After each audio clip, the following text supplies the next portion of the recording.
Well, thank you, Tim. The one thing he didn't say was I was probably the brownest environmental part-time minister that we've ever had.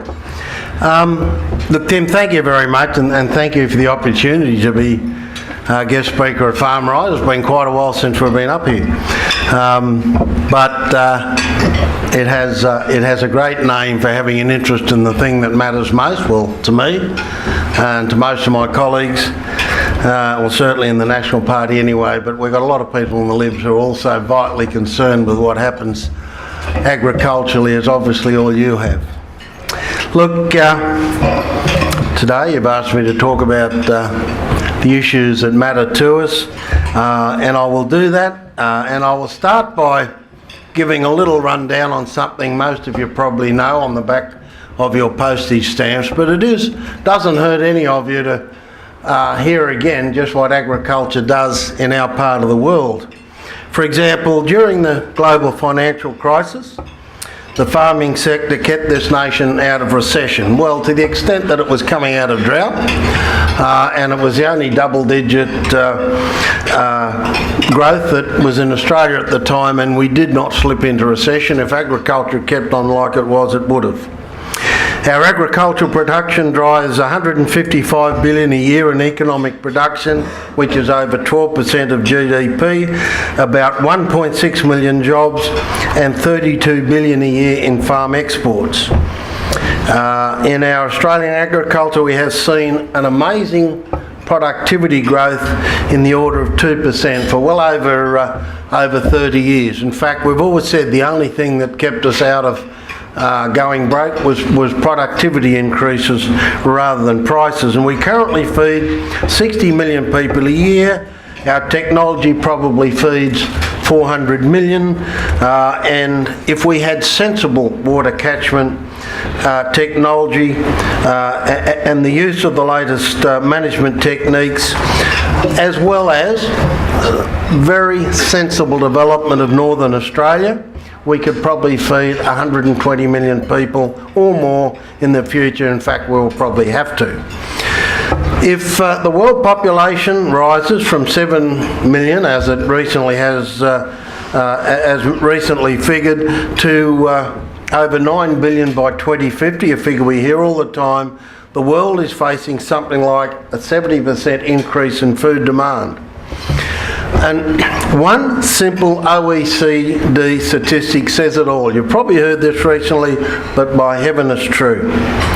By 2030, the percentage of the world's middle class in the Asia-Pacific region is predicted to increase by from just over 25% to, as recorded 3 years ago, to 60% in less than 20 years. Now that's pretty staggering, but it means the middle class in that area will grow from something over $500 million to 3 billion. Now, if those figures are right, that's pretty incomprehensible. And the spending from that region, from that sector, going from pretty much 5 billion to over 32 billion.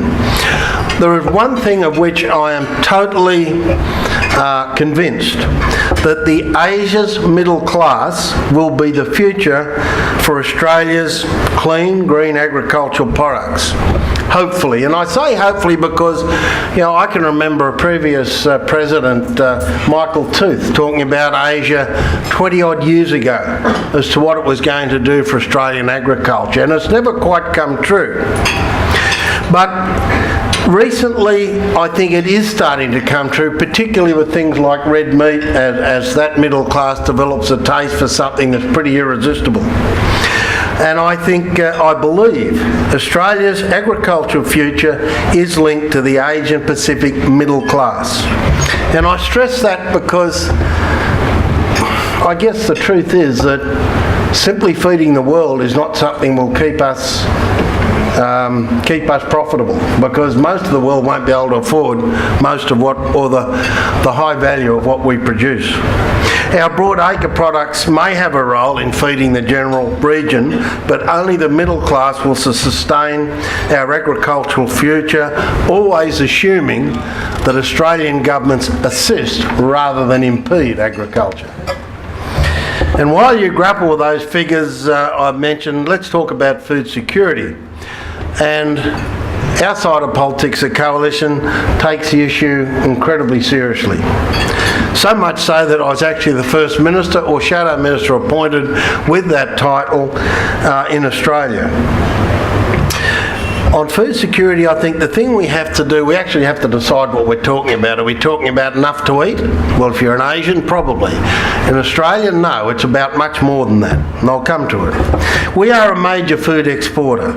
Around 60% of our product goes into world markets, probably more than that, and it can vary, as everyone in this room knows, particularly cotton, anyone who uses water, it can vary enormously. But it's at least 60, if not more, and we're obviously not in any immediate danger of losing an ability to feed ourselves. In fact, and I've said this before, during a decade of drought, the only thing that Australia ever ran short of seriously were bananas, and that wasn't because of drought, that was cyclone. But the majority of our exports are in a few major areas such as grain and meat, basically broadacre, and there is certainly much less surplus cotton in fruit and vegetables, and we are a net importer of processed food. Where food security does come into play for Australia is in terms of global food security and the impact that it could have over time. Our produce is very highly respected for quality, and its virtual guarantee of disease-free status means that it's a template for the world, and it is the biggest selling point we have, as every exporter knows. And I can tell you, travelling overseas, it is the envy of a lot of our competitors. Domestic biosecurity, quarantine and research and development have to be increased, and they have to be improved. If we are to continue to enjoy the best and safest food at an affordable price. But these are also the very issues, as I've said, that are our great selling point. And other people have noticed it, obviously, and there are now literally trillions of dollars orbiting the planet in sovereign wealth funds, in state-owned enterprises, in super funds, in private equity funds, looking for opportunities to invest in agriculture on the back of the global food security issue. The reason for that is quite simple and quite obvious. The world population is growing very rapidly. Over the past 5 to 10 years, people talk about climate change, whatever your opinion on it, but food security, as meaning enough food, enough good food, has become an issue in the brains of a lot of people. We've reached the stage in the doubling up on the checkerboard where growth is going exponential, and it's coupled with a very rapid economic development in the two most populous countries on the planet, China and India, and strong growth in many other developing countries with large populations like our nearest neighbour Indonesia, who has more of a middle class than the whole population of our country, substantially more. This combination of pure population growth and development is going to create an extraordinary demand in food, and even in the face of massive growth in agricultural production in many of these rapidly growing countries, food security is very much on their agendas, and in their case it's a little different to our agenda. For them, it's enough good food or sustainable food rather than the issues we might have. They know that in the medium term they're going to have to be much more heavily reliant on imported food. They also know there's going to be great competition on international markets for that food, so they are looking for certainty in supply lines from other countries. China has been very active in Africa for a long time. Brazil and Argentina, both agricultural superpowers, are now constraining the degree of foreign involvement in food production resources in the face of the arrival of some of those trillions of dollars. And they're very attractive because they don't have quite the same, until now, haven't had quite the same procedures to deal with that people have in Australia. We've already seen evidence